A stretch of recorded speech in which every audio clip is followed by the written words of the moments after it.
Kendricks too. Eddie Kendricks was a nice guy.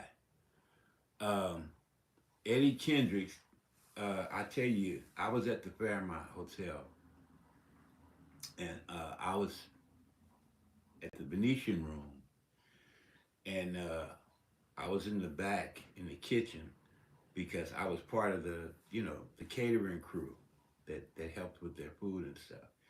And Eddie Kendricks came back there. This was right before he died too. I say maybe a year or two before he died. And I didn't know that he was going through so much with his wife and the child support and all that. Oh, you were a teenager then. Yeah, my mom grew up with a lot of them people. She said she knew quite a few of them. But Eddie Kendricks and I, we stood around in the back having coffee and smoking cigarettes, and he was telling me about his past and how he got over the addictions and stuff like that. And I just thought he was so real. He was a real dude. He was a real dude. And so many, so many of the brothers, you know, that cross that lane, go up, reach those heights to become, like well-known celebrities. So many of them were just really, really down to earth. But Lena Horne was the one that stands out in my mind as being like a goddess, and she was so regal.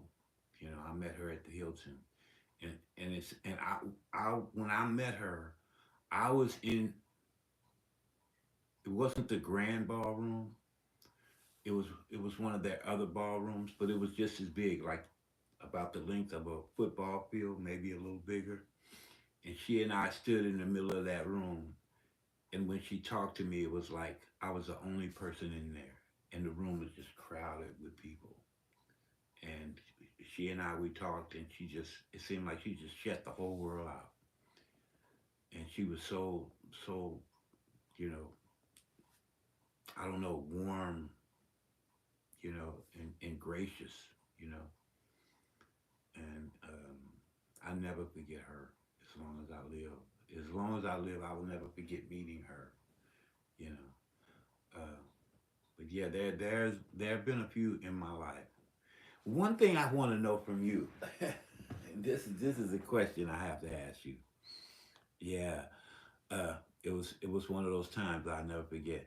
Um, do you ever get the feeling like because you had that opportunity to like rub shoulders with people, and a lot of times you see people that are really, really upwardly mobile, and you just happen to be in their circle. Do you ever get the feeling like maybe God is telling you something? Like, yeah, because you fit in where you get in, right? And water seeks its own level. So every time you turn around, you're running into somebody famous, or you end up working for somebody like Willie D, you know, or you meet so many celebrities that like have it all and all that. Do you ever get the feeling like God is trying to tell you something? Like maybe you belong, in that stratosphere of people that have, you know, made all these great things happen for them, you know. No, you don't get that feeling because of your family. Oh, because their family? Let me get that. Let me read that again.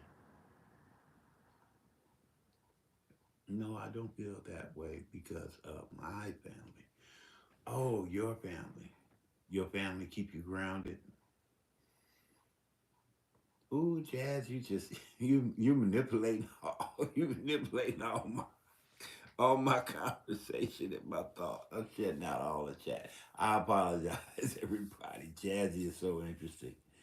Um, if you're new to the channel, please don't forget to like, comment, and subscribe. Um, you come from a big family.